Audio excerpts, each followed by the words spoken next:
which are an ancient community of the Israelite exiles. Now this is, for the most part, the general consensus of the largest people in Africa. You do have different groups like the Abu Daya in Uganda who aren't saying they're from the lost tribes, but have joined the people of Israel in the large amounts of numbers. One other location I'd like to, actually before I go into this other location, what's fascinating is, which I speak about, is the transatlantic slave trade. A large percentage of it actually came from Igbo territory. So these Igbo today in Nigeria, who are practicing Jews, numbering the 40 million people with customs and traditions, doing circumcision on the 8th day, were the same exact people brought to the Americas on the transatlantic slave trade. Now if someone goes to Times Square in New York today, you'll see African Americans dressed in Israelite outfits and yelling at people saying, "You're not the real Jews, we're the real Jews." And so most people saying, "Well, you guys are kooky, you just made this whole thing up, you made up a religion and an identity." Actually, no, they are the blood descendants, most likely, of the people who, from Israel, were brought from Africa to America. So it's very fascinating, but what they need is Shabbat Shalom, everybody. It's good to be back from Sukkot. So we're going to do a topical study today, and I'm really excited about that. This is something that has kind of vexed me for a long time, and quite honestly, over the past few months, we've done some teachings, got some pushback on that, but it's also enabled a lot of people to dig into the Word and come to some really great discoveries.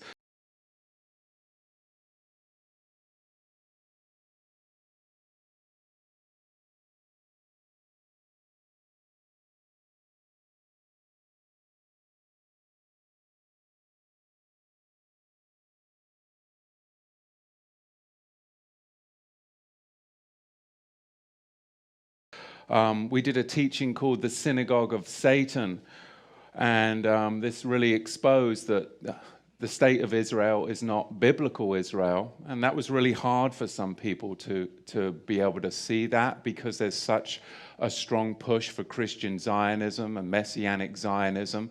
That was really difficult for a lot of people to come to terms with. That the Temple Mount isn't in fact the Temple Mount, it's the Antonia Roman fortress, that the actual Temple Mount was further south in the city of David. And then the one that I think has really been a big stumbling block for so many. And the reason that I bring this up now is because we are in a religious political time where I just am seeing so much coming to light that as we speak forth the truth, there is pushback. But it needs to come forth in this time when these globalists are really pulling the strings, and so many people are blinded to the scriptures, blinded to historical truth, and they're led by their heartstrings, but it's not actually fact. One of those things, again, that people have been led for so many years is thinking that the Ashkenazi are in fact descendants of Shem. And we've discovered that the Ashkenazi are in fact the synagogue of Satan. They're the descendants of Japheth. They're Turkic Mongols from the Khazarian region that converted to Judaism in the 6th and 7th century. These are the things that we've discovered over the past few months. Those teachings came across in exposing the rotting stick of Israel and the synagogue of Satan that are in our archives. But then if I'm going to go forth and say, well, those that say that they are Jews but are in fact not, but are the synagogue of Satan, and the Ashkenazi are in fact not Jews, they are sons of Gomer, Japheth, they're not even Shemites. Many people have come to me and said, well, who are the real Jews then? Where are the Jews and what's going on? I mean, we understand that we're Joseph's multicolored coat and we're exiled into the nations. But if Yahweh is gathering the whole house of Israel, all 12 tribes, and the stranger that wants to graft in and join, then where are the tribes and what's going on? So I think it's really important to address this subject because, as I said, 92% of the people that say that they are Jews today are in fact Ashkenazi, sons of Gomer, so thereby are the synagogue of Satan, they who say they are Jews and are not. So who are the real Jews? That's the question that has been posed to me many times over the past months. And there's really two answers to that question. And I'm going to be thorough today because I need to be thorough. Because when you speak about this, it's going to upset a lot of people. So we're going to have to take our time in the scripture. So bear with me. 2 answers to that question. One, I already addressed in the rotting stick of false restoration and the synagogue of Satan teaching. And that is, who are the true Jews? Well, the Fehalim, which is a term for the so-called Palestinians, the migrant farmers that never left the land of Israel in 70 of the Common Era when the Romans came in. They still were attached to the land. They were called the Fehalim, or what we call today the so-called Palestinians, are in fact the descendants of the poor agricultural Jewish society that stayed in the land, yet they converted to Islam in the 6th and 7th centuries to avoid paying the Islamic jizya tax, because if they had done that, they would have lost their land. And they were attached to the land, so therefore they converted to Islam so that they could stay in the land, working the soil that their forefathers worked. This is recognized in 1918 by the historians David Ben-Gurion, who of course was the future Prime Minister of Israel back then, and Yitzhak Ben-Zvi, the future President of Israel. Both of them historians recognize this fact. Today, of course, it's buried in your history books. But what about the affluent, regal Jews that weren't connected to the land? Because we've addressed who the poor migrant workers are, the Fehalim. But not everyone in the tribe of Judah was connected to the land. There was a royal, regal class that were merchants that would travel throughout the empire and throughout Judea and throughout the Roman Empire as merchants. These were the regal, affluent Jews that weren't connected to the land, but they were engaged in trade and export. Who are they? And where did these royal nomadic Jews migrate to? That's the question that I want to address today. Because we're going to be looking at and tracking the migration patterns and thus identifying the regal merchant class of the house of Judah, as opposed to who we've already identified, the poor migrant working class, which were the Fehalim, today's Palestinians. In 1965, the former president of Egypt, Gamal Abdel Nasser, said he couldn't respect the present Jews in Israel because they left Israel black and they came back white, because they were Caucasians when they returned, a Turkic Mongol Asians from the Caucasus Mountains, the Russian steppes. Song of Solomon, chapter 1, verse 5. I am black but comely, O ye daughters of Jerusalem, as the tents of Kedar, as the curtains of Solomon. I am black. The Hebrew word there is shachar ha-anya. It literally translates to, I am dark-skinned. Strong's number, and I don't use Strong's numbers very often, but there's going to be pushback. Strong's number 7838, shachar, from Strong's number 7835, dusky. So the word shachar means dusky. And if you look in the concise Oxford English Dictionary in the 10th edition, dusky means darkish in color, euphemistic of a person black and dark-skinned. And in the Old English Dictionary, it says tending to blackness. Song of Solomon's 5, verse 11. His head is as the most pure gold, meaning it's royal, it's regal, he's kingly, he's wearing a crown.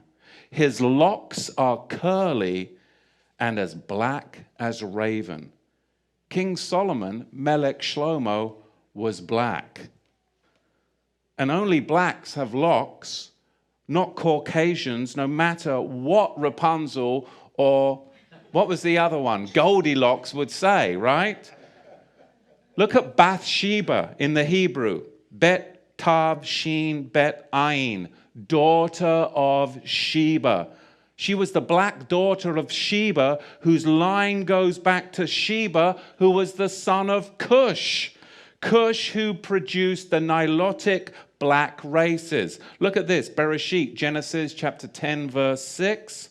And the sons of Ham, Cush, and Mitzrayim, and Put, and Canaan, and the sons of Cush, Seba, Havilah, Savta, Ramah, Savtecha, and the sons of Ramah, Sheba, and Dedan.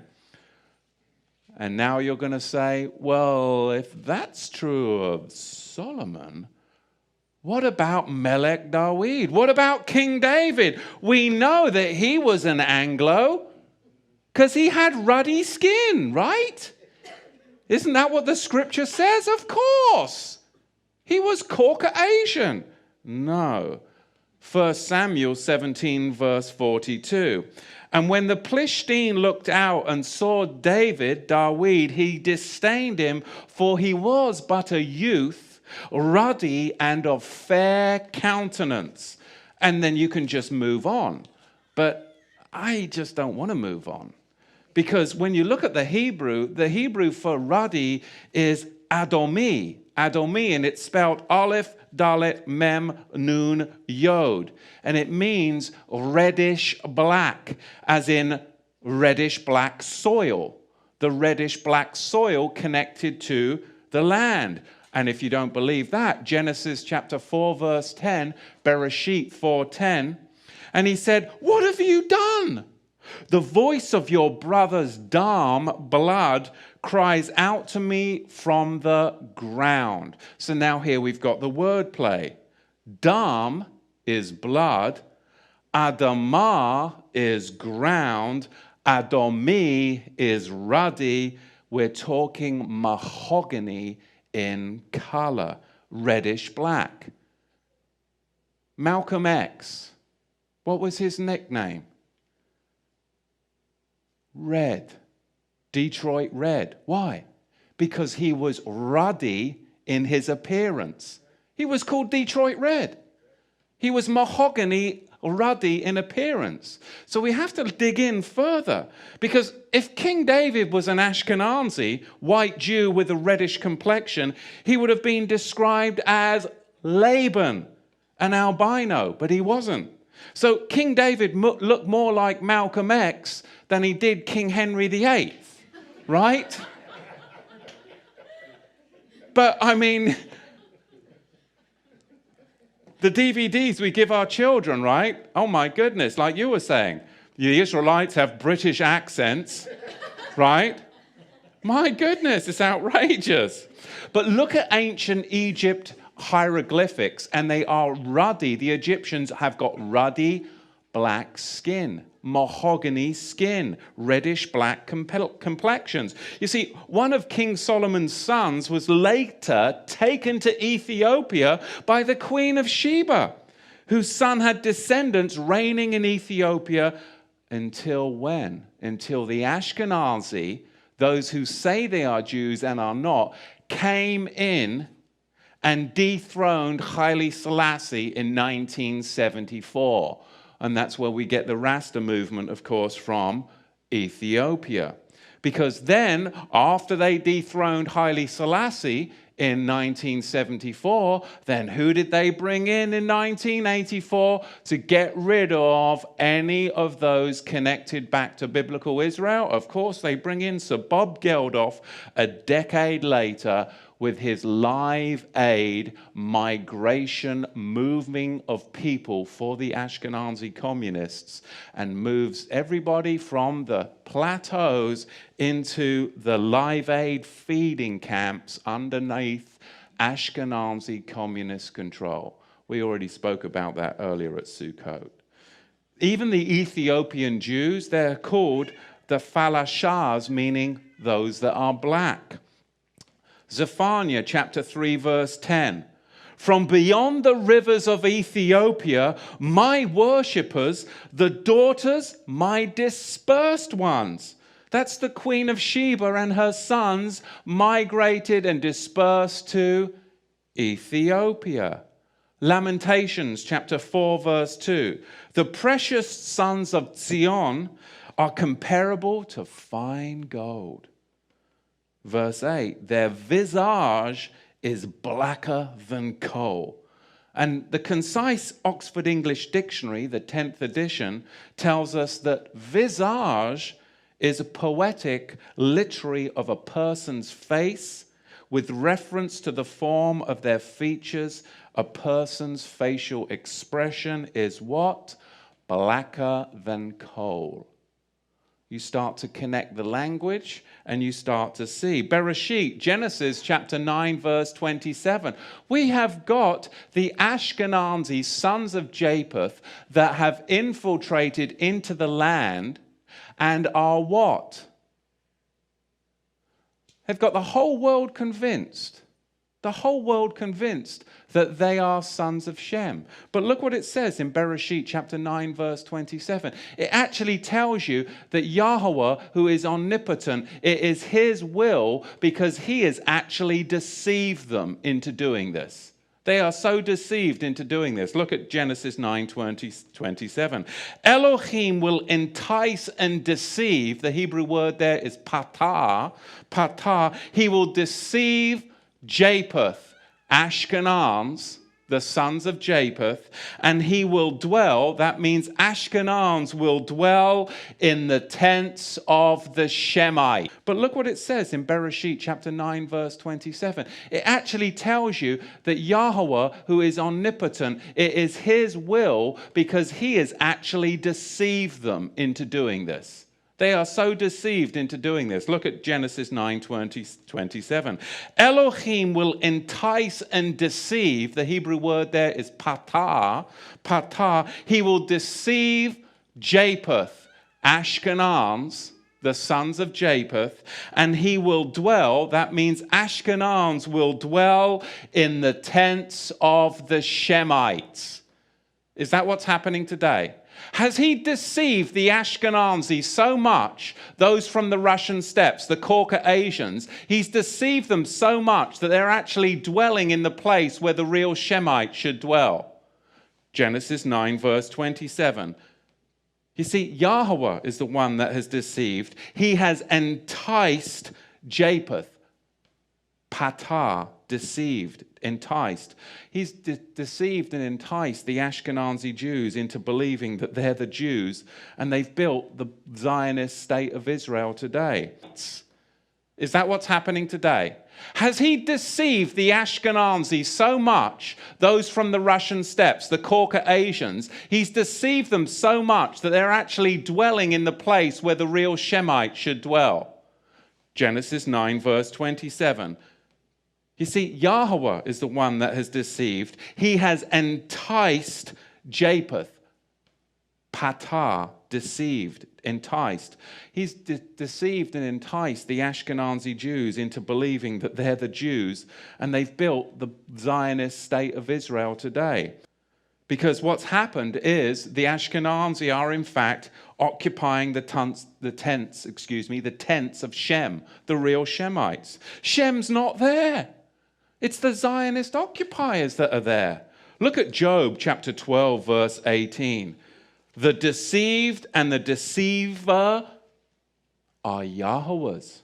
Because some people are going to get all upset because you said, well, Yahweh deceived. He wouldn't deceive. Well, the scripture tells us that he does. Jeremiah chapter 20, verse 7. Yahweh, you deceive me, and I was deceived. Because there's a riddle, right? And we all know the riddle. I love the riddle. I love to do the riddle on my children. Out of the eater came forth meat, and out of the strong came forth sweet. Right? What is sweeter than honey, and what's stronger than a lion? And we know this from Shimshon, Samson, and Delilah. And she got hold of the riddle, did she not? Deceitfully. And Delilah made Shimshon Samson sleep upon her knees, and she called for a man, and she caused him to shave off the 7 locks off his head, and she began to afflict him, and his strength went from him. You see, Samson was the first Rasta. He was a Negro lion fighter, similar to the African Maasai tribe. Judges 14:5 and 16:19. You see, Samson tore a lion apart as he would a young goat. And as a Nazarite, he wore 7 dreadlocks. He was mahogany in body color, just like Malcolm X, and his visage was blacker than coal. He was a Negro. Lamentations 4:7 and 8. And this is really hard for people to see in Scripture, because predominantly it has been the Caucasians that have been in charge of the Scriptures, right? For millennia. Lamentations 5:10. Our skin was black like an oven. Job 30 verse 30. My skin is black upon me and my bones are burned with heat. Deuteronomy 28. Deuteronomy 28 verse 68. And Yahweh shall bring you into Mitzrayim, Egypt again with ships. And the way of which I said to you, you shall see it no more again. And there you shall be sold to your enemies for slaves and female slaves, and no man shall buy you. And that is what happened to the regal class of the house of Judah. And I want to give you a brief history. I won't go into it too much, but I can't just make that statement because there'll be people that will push back. But I want to give you a brief history on slavery. I was just amazed, I got to tell you. I mean, when you come to America and you talk to people about slavery, you can talk to black people about slavery, white people about slavery, and they'll give you all this history on slavery, and it only goes back to the 16th and the 17th century. And you're like, don't they teach you the history of slavery? Why? Ask the bloody question. Why are they only teaching you the history of slavery as far back as the 16th and the 17th century? Why are they only going that far back? Because they don't want you to go farther back than that, because then you'll actually find out the truth. But from the 16th and 17th century, we'll teach you about slavery. You've got to go further back, and you've got to understand and question, why do they do this throughout the whole of America in all the public schools? Why do they only go back as far as the 16th and the 17th century to talk about slavery? We've got to go further back than that. Because Islam designed infernal slavery, and then the Ashkenazi Khazars, those who say they are Jews and are not, are the ones that marketed it, and the regal Negro nomads exiled from the kingdom of Judah were the main recipients of it at the hands of the indigenous black Africans. Because you've got to understand, the regal class of the house of Judah came down from Israel, and they came into the land of the black Africans. And the black Africans resented the regal class of the house of Judah in their land, because they had laws, they had customs, they had civility, and they were a regal class of Negro that came down into Africa. And later on, it was the Ashkenazi, the Islamic slave traders as well, that then worked together with the indigenous black Africans to enslave the regal house of Judah. This is what we've got to understand, but you've got to go back before the 16th century to understand the roots of it. So we're going to see, as we dig into this, where this slavery came from, because it was really a system that was very, very well crafted. There was Islamic masters, and there were white Ashkenazi Khazar ship owners. There were the buyers and the sellers. And they're not going to fill you in on all of this, but really you've got a 4-tier system. Number one, you have the Negro nomads that were exiled from the kingdom of Judah. Number two, you had indigenous black African hunters that resented the regal Negro nomads that had come into their territory with their own customs, with their own laws that were different and would not assimilate into their tribal culture. They were their own tribe. They were the regal house of Judah. And number three, you had Islamic trappers that worked with the indigenous black Africans to trap the regal Negro house of Judah. And then you had them sell them to the Ashkenazi ship merchants, along with many Portuguese and British Ashkenazi. You see, it's just like Al-Qaeda today. Or is it ISIS? Or is it ISIL? Or is it IS? I mean, right? Let's just change the name as much as possible to throw you all off so you really don't know what's going on. Let's keep switching the identity to hide the people. Why don't we just keep renaming you? Are you Negro? Oh, no, you're not Negro. No, you're colored. No, you're not colored. You're African American. And this is what they name you. The slavers name you this. Because I know a white guy who grew up in South Africa. And he now lives in America. He is an African American. And more African American than most. Let's keep switching the identity to hide the people. Why don't we just keep renaming you? Are you Negro? Oh, no, you're not Negro. No, you're colored. No, you're not colored. You're African American. And this is what they name you. The slavers name you this. Because I know a white guy who grew up in South Africa. And he now lives in America. He is an African American, and more African American than most.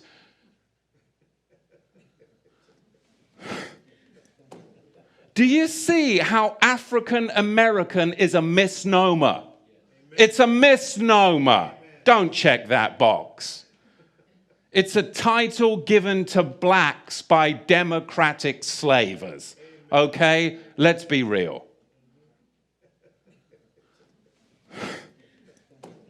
Do you see how African American is a misnomer? It's a misnomer. Don't check that box. It's a title given to blacks by democratic slavers. Okay? Let's be real. They want you to check the box, just like they want the Anglo-Saxon to check the Caucasian box. It's not true. So, again, we've got the 4-tier system. Number one, we have the regal Negro nomadic class that are exiled from the kingdom of Judah. They are their own royal tribe in Africa. Then, number two, we have the native black African trackers.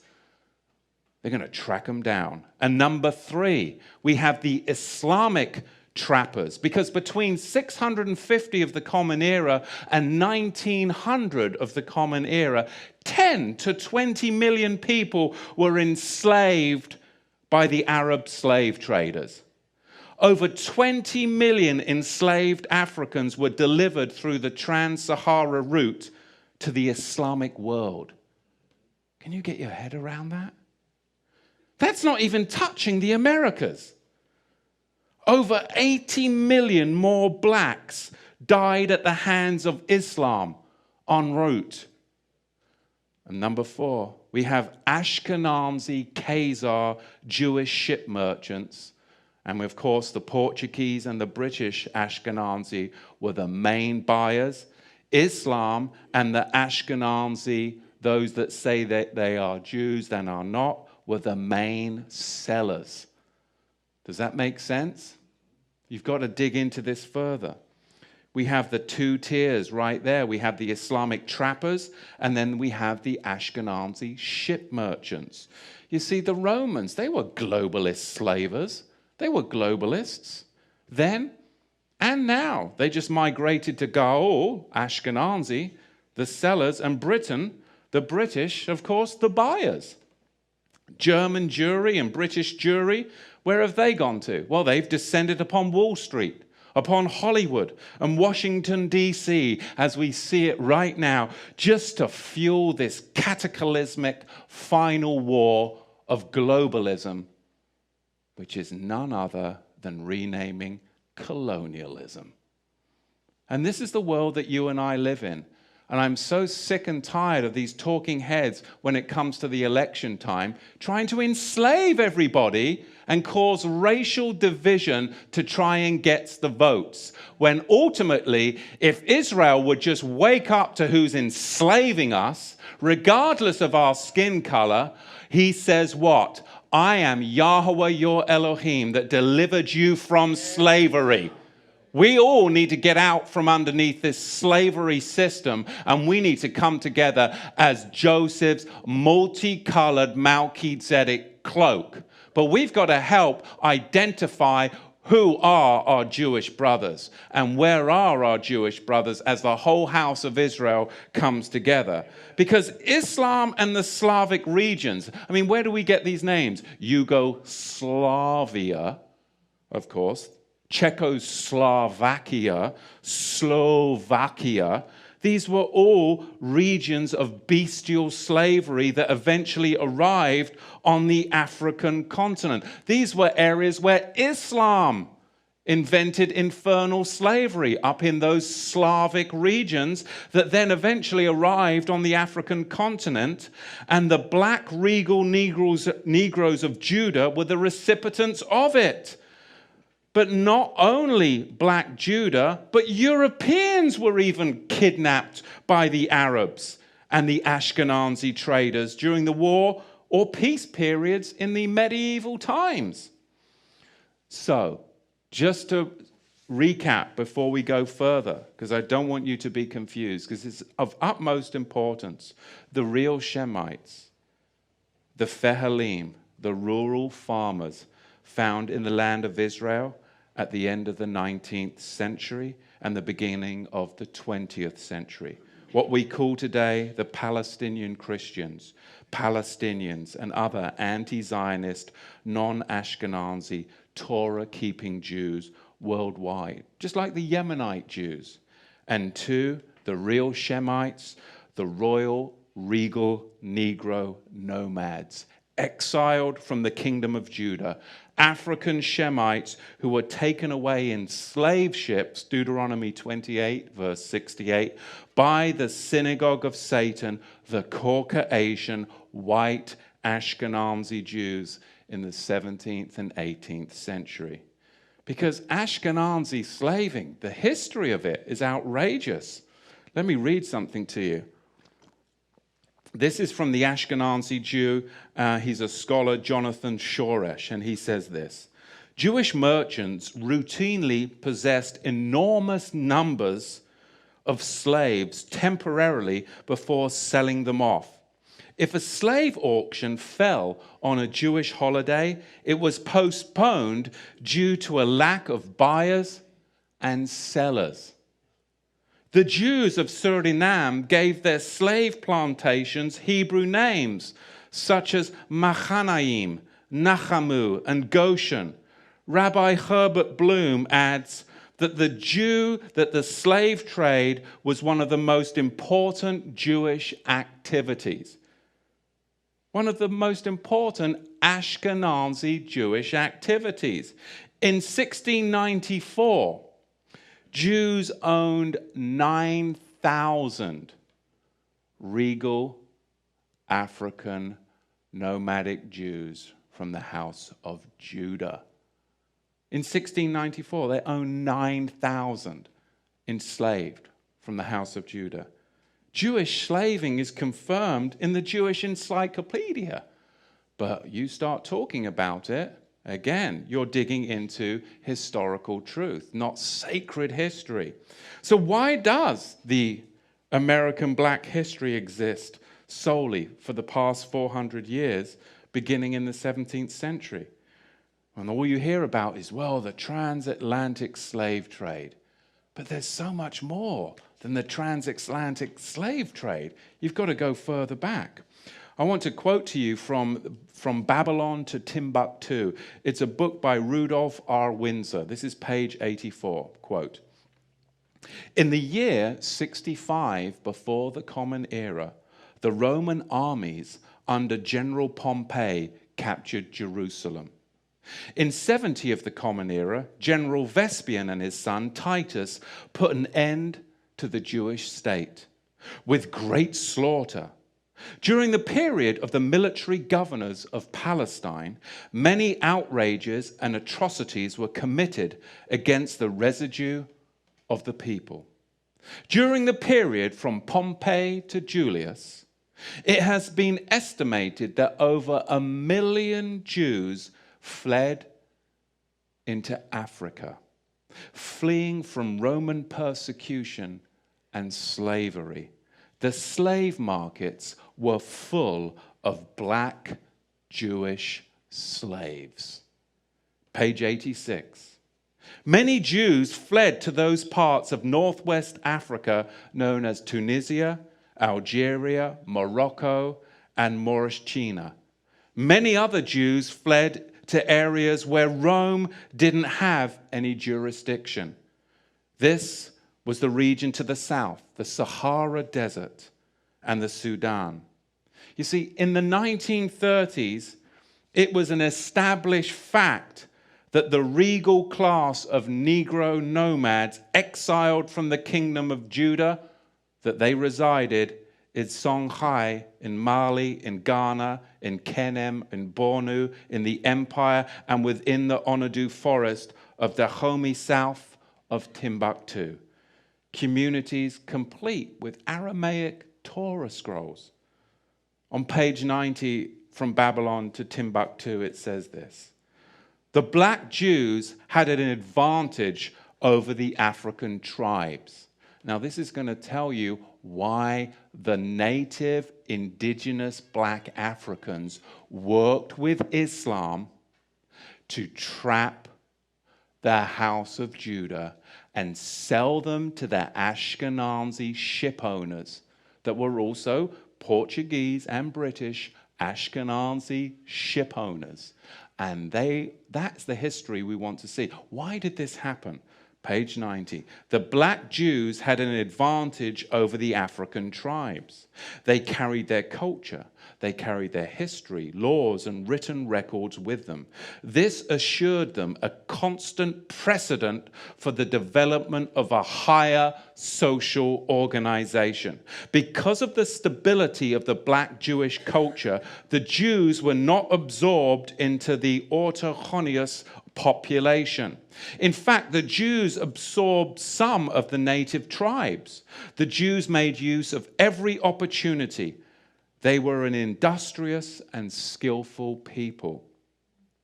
In the Jewish Ghanaian states were found kings, princes, governors, generals, secretaries, treasurers, revenue agents, judges, architects, engineers, doctors, historians, language interpreters, mathematicians, jewelers, sculptors, masons, carpenters, painters of art, goldsmiths. There were leather workers, potters, armorers, saddlers, blacksmiths, agriculturists. Do you think the indigenous blacks resented the regal Negro nomadic class of the House of Judah? And do you think they wanted to get paid by Islam? And do you think Islam wanted to get paid by the Ashkenazi Jewish ship merchants? And then you get to your transatlantic slave movement. But don't start at the ships on the west coast of Africa. That's all you're going to get in your democratic American public re-education system. And it just troubles me. Even blacks in this country aren't educated enough to go further back. Do you know how many blacks in America have been lost to Islam? It's outrageous. That's not your tribe. Your tribe is Judah. Muhammad's tribe enslaved you. Why would you convert to Muhammad's tribe when you're of King David's tribe? And it just troubles me. Even blacks in this country aren't educated enough to go further back. Do you know how many blacks in America have been lost to Islam? It's outrageous. That's not your tribe. Your tribe is Judah. Muhammad's tribe enslaved you. Why would you convert to Muhammad's tribe when you're of King David's tribe? Don't convert to the tribe that enslaved you and then sold you to Ashkenazi ship merchants. More black Negroes have been lost to Islam in the 20th century than any other believing, Bible-believing group. It's outrageous. Because they don't want you to know who you really are and what tribe you're from, but you're not from Muhammad's tribe. Don't convert to the tribe that enslaved you and then sold you to Ashkenazi ship merchants. More black Negroes have been lost to Islam in the 20th century than any other believing, Bible-believing group. It's outrageous because they don't want you to know who you really are and what tribe you're from, but you're not from Muhammad's tribe. Never were. Never were. You are a regal Negro class from the royal house of Judah. Amen. It's outrageous to me. Islam is not the black man's religion. It's for those of the Banu Hasham clan of the Quraysh tribe. That's who it's for. It's not from the tribe of Judah. Never was, never will be. It was never the religion of the Negro nomads in Africa because they were exiled from the kingdom of Judah. In Joel chapter 3, verse 6, it talks about these indigenous black Africans in collusion with the Ashkenazi because they were selling the Negro house of Judah to the Greeks. And who did the Greeks? The Greeks, they invented democracy, didn't they? Didn't they just? You see, Africans weren't selling their own people.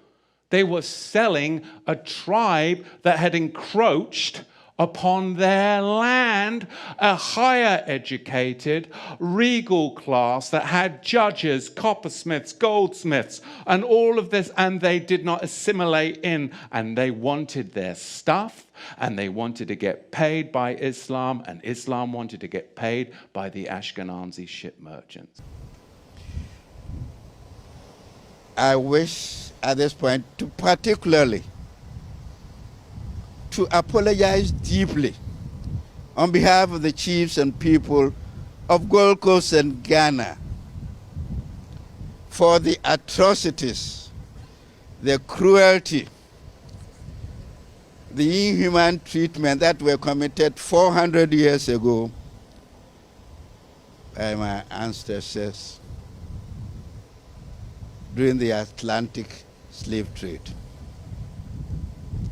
where over 400 years ago, millions of our brothers and sisters were captured, sold, and transported under inhumane and cruel circumstances through Elmina Castle across to the Caribbeans and to the New World. On behalf of the chiefs and people of Ghana, I do render unqualified apology, deep from the bottom of our hearts.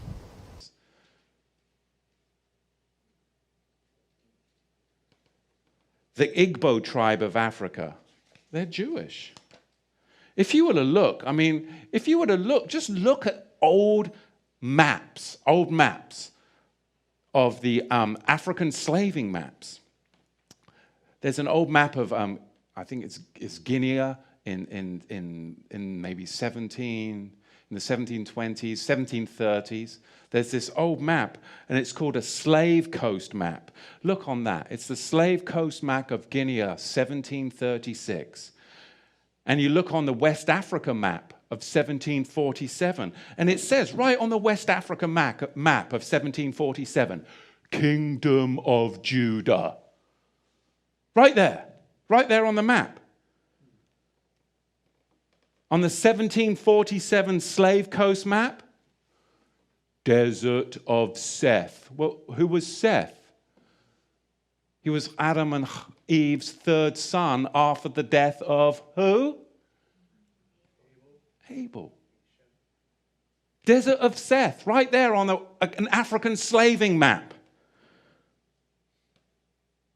Luke chapter 3, verse 38, we're talking about the genealogy of Yahusha from the tribe of Judah. Verse 38, the son of Enosh, the son of Seth, the son of Adam, the son of Elohim. But by 1771, the very same map, even with the same cartographer that did the map of 1747, all of a sudden, by 1771, they got wise to it. And there is no kingdom of Judah no more on that map. Disappeared. Same cartographer. Somebody got to him, right? Why would the same cartographer remove the kingdom of Judah from the 1777 map, 1771 map, that was in the 1747 map? Why would he do that? You see, you've got to go further back, because the more we go along this timeline in this day that we have, people don't understand what has gone on in the past. And we are making the very same mistakes as we come to this apocalyptic time of days that we're living in. You see, Israel is that multicolored coat. The true Jews, the Shemites, the Fehalim, the Palestinians, yes, they're lighter skinned. The true Jews, yes, the regal class, they were darker skinned, called Negro. And you can go, well, how come within one tribe we can have multicolored skin tones? Why do we have lighter skin that will work in the land, and then we have darker Negro skin to the house of Judah? That doesn't make sense. Yes, it does. It's called migration and diet. You spend 2,000 years in the Sahara Desert with the vitamin D and the melanin and your diet. Skin color is connected to geographic location. Around the equator, you're going to be darker skinned, and your diet, you're going to be darker skinned. 2,000 years. That's why we have a multicolored coat of the house of Israel. It's fabulous. Melanin, change of diet, more vitamin D. Therefore, you have one tribe, many colors. No one is excluded. You have black African Jewry. You have them. They are the real Shemites. Diet and environment. You see, the Jewish slave trade, its roots are in Bolshevism, and it's in effect in the USA today. It truly is.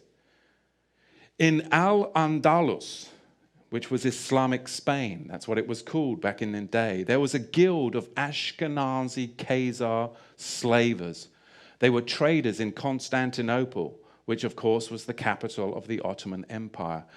Their guild had about 2,000 members. The slaves were provided by Tartar raids on Slavic villages.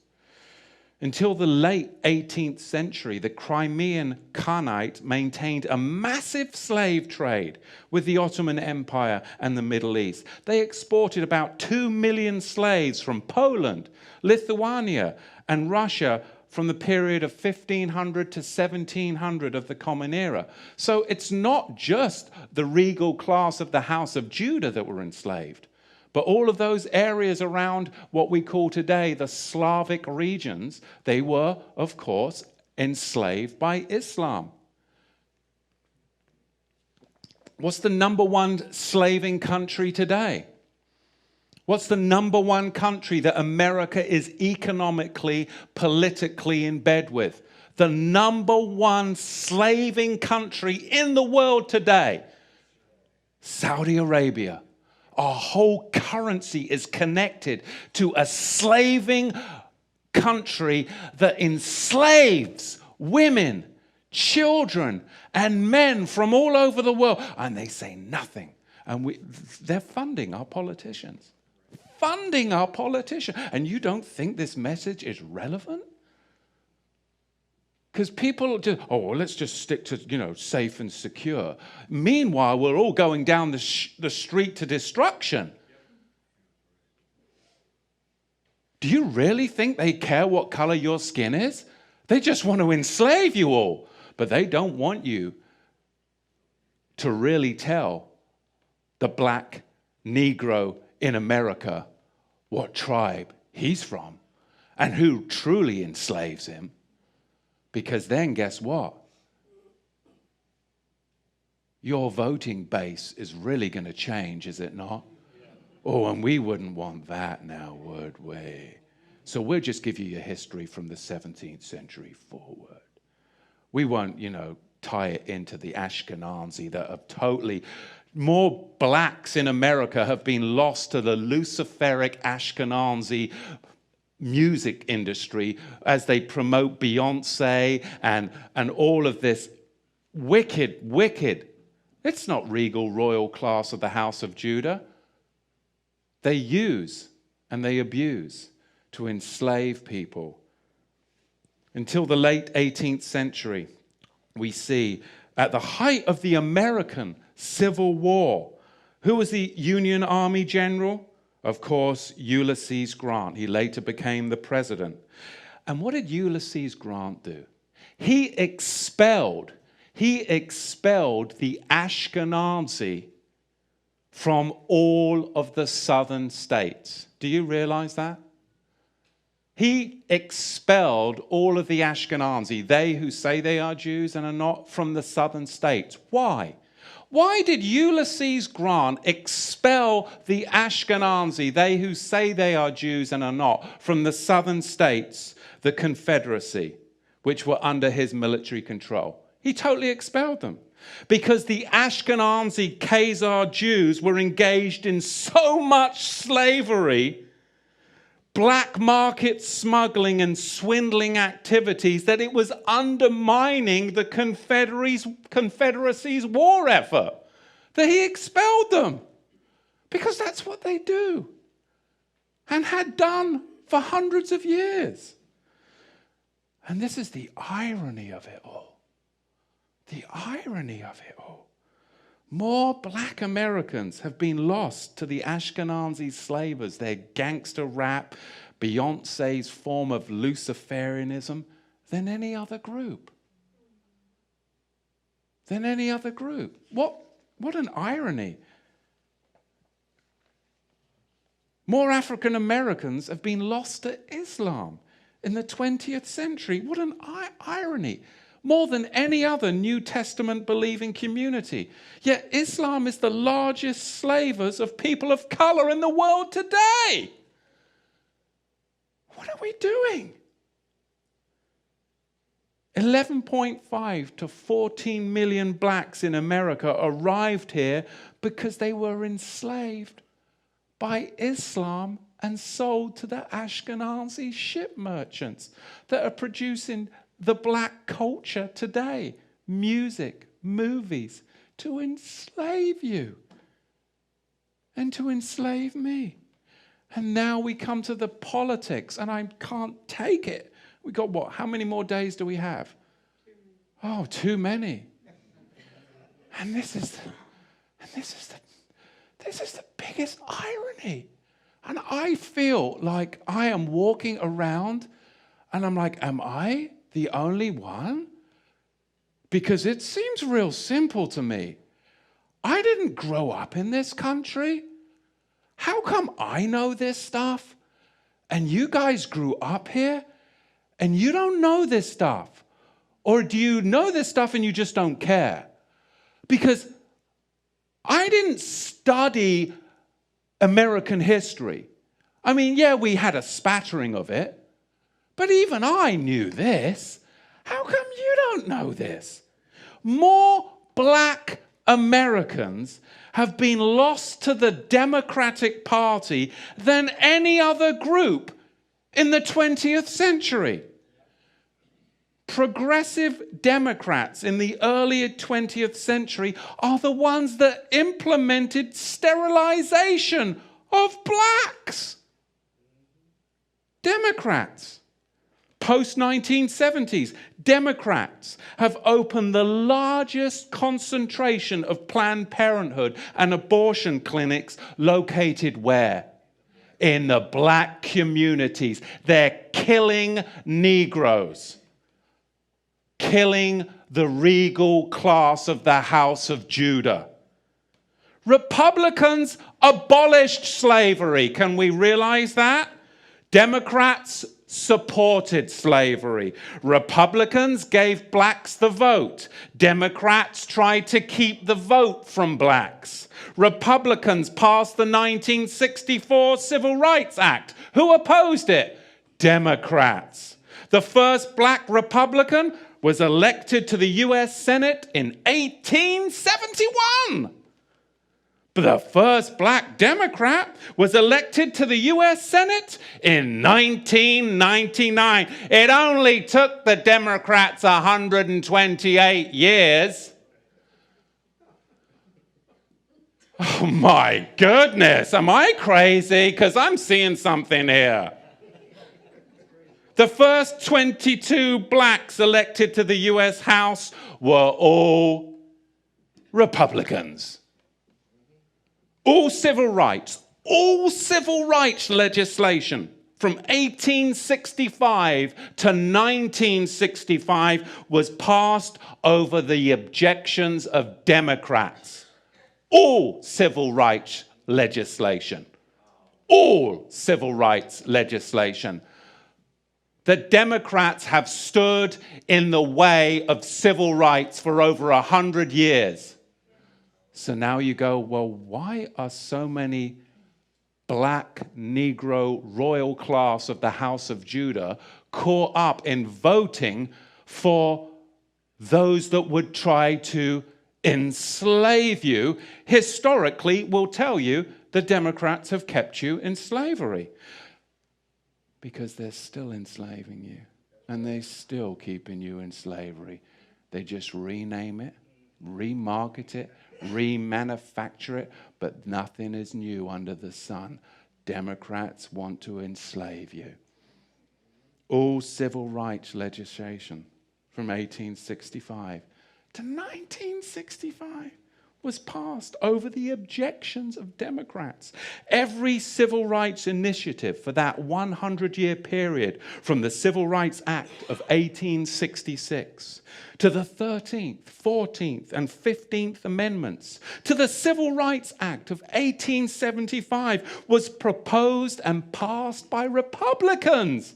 How do I know this stuff and you guys don't? 100 years of civil rights activism by the Republicans. 100 years of civil rights obstruction, the Democrats. I'm not telling you how to vote.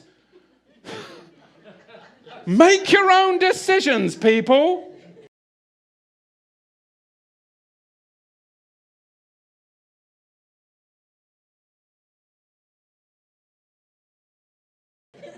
Dr. King was a Christian and a Republican. Malcolm X was a Republican. Dr. Dr. King was a Christian and a Republican. Malcolm X was a Republican. The Ku Klux Klan, wake up! It was formed after the Civil War as a military force serving the interests of the Democratic Party, formed to fight against Lincoln's Republican Party that had freed black slaves. And those black slaves were trying to vote. They were trying to be voted into positions of judges, trying to be voted into positions of governmental influence. And more Democrats lynched blacks between 1870 and 1900 than any other group in the whole of the history of this country. Democrats were lynching blacks. Can we be real? This really bothers me. Can you tell? Because we've got all this and I'm like, but you're Democrats. And I know what you're up to. And it is sickening to me. Because we have textual, historic data that proves what you're up to.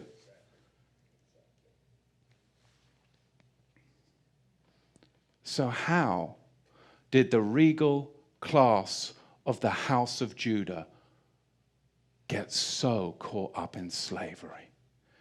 Because when Lyndon Johnson came to power, blacks who traditionally voted 95% Republican suddenly switched over to Democrat. That is when it happened. Why? Because now the Democrats were promising to give them free stuff. And you know, it's kind of hard to turn down free stuff, isn't it? I'll have those niggers voting Democrat for the next 200 years.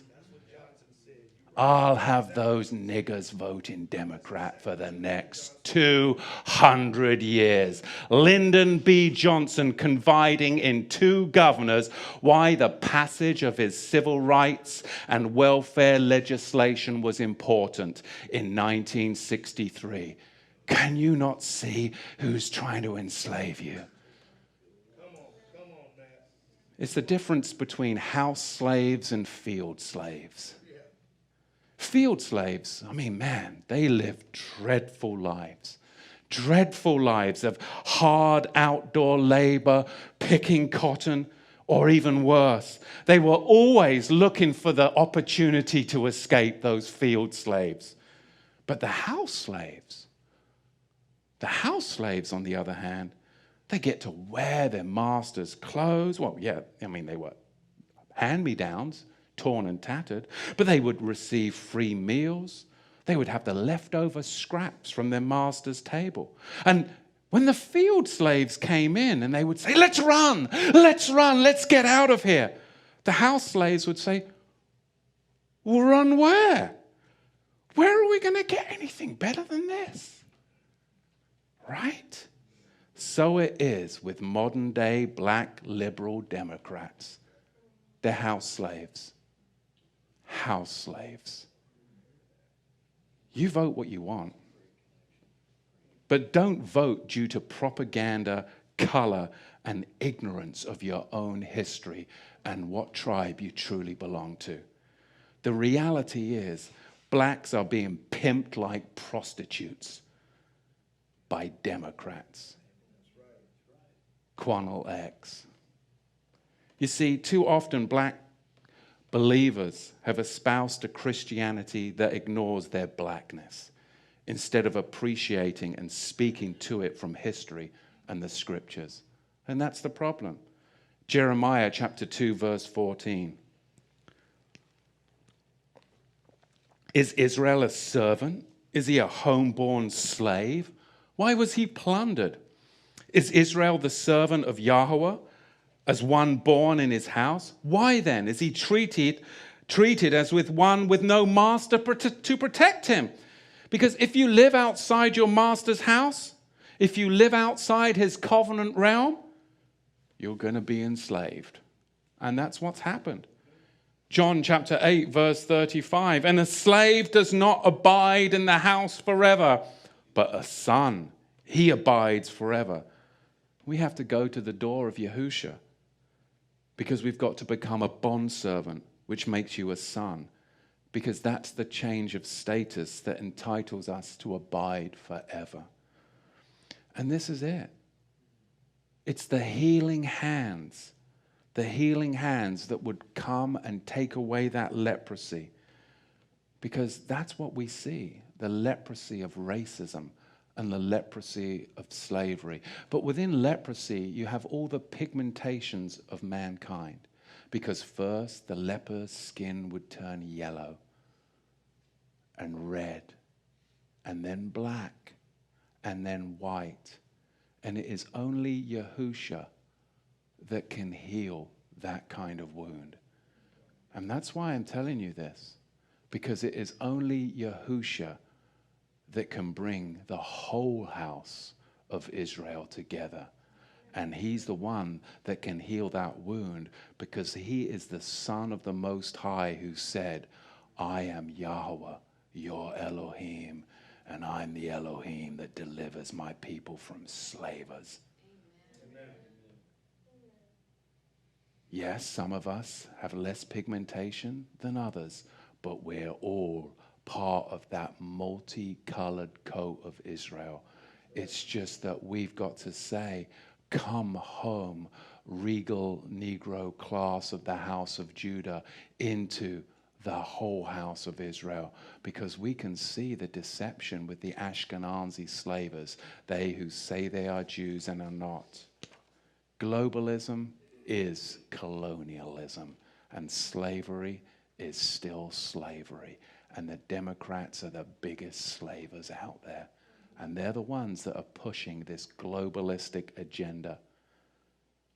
It's truly, truly sickening to me to see this globalism and colonialism, because that's the means of exploitation that the black man has suffered at the hands of the Democratic Party and the synagogue of Satan for over 100 years. Your history proves it. The records show.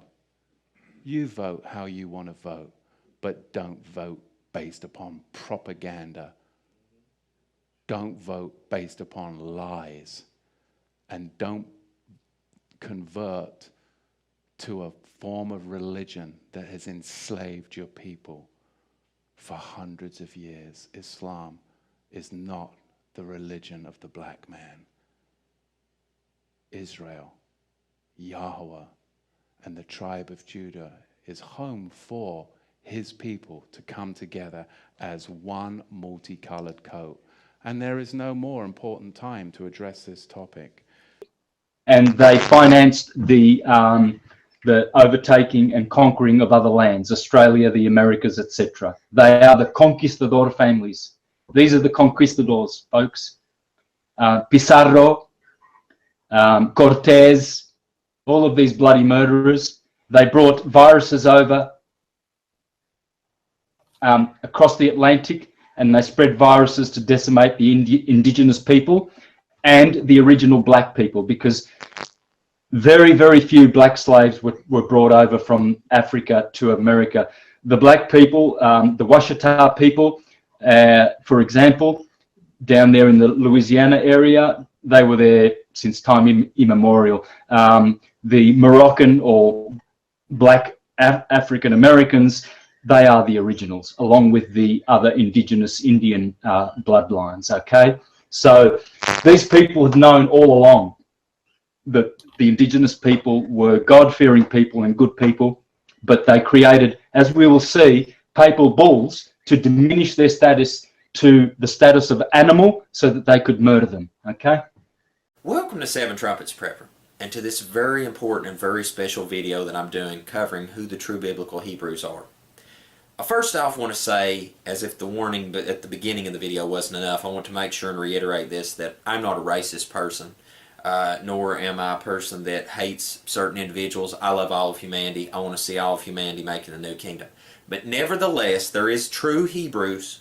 There is a true people of the Most High that is scattered throughout the nations of the earth this day. It is not whom that many people believe they are, such as the so-called Jews in the nation-state of Israel that we so see before us right now. I would interject that the true biblical Hebrews are the so-called African American people that are scattered abroad throughout the world. Now, I will show you through a mass amount of evidence that I'll put up on the screen right here, verses below, and you can do your due diligence and research these things out to see if they be so. It is very important that you understand who the true Hebrews are, because that end-time prophecy, lots of it, surround these individuals. I am a Gentile. I know exactly who I am, but it seems to be the one group of people in the world that have been, by the rest of the world, tried to be dumbed down to the fact or completely erase their history from history, is the African American people, so-called, that are scattered throughout the nations. Now, please understand that not every single black person is a true Hebrew, but it is those that are under the curse of Deuteronomy 28. And you'll be able to tell by the time that I'm done giving you this information in this video who the true Hebrews are, and you may be one of them. So let's begin.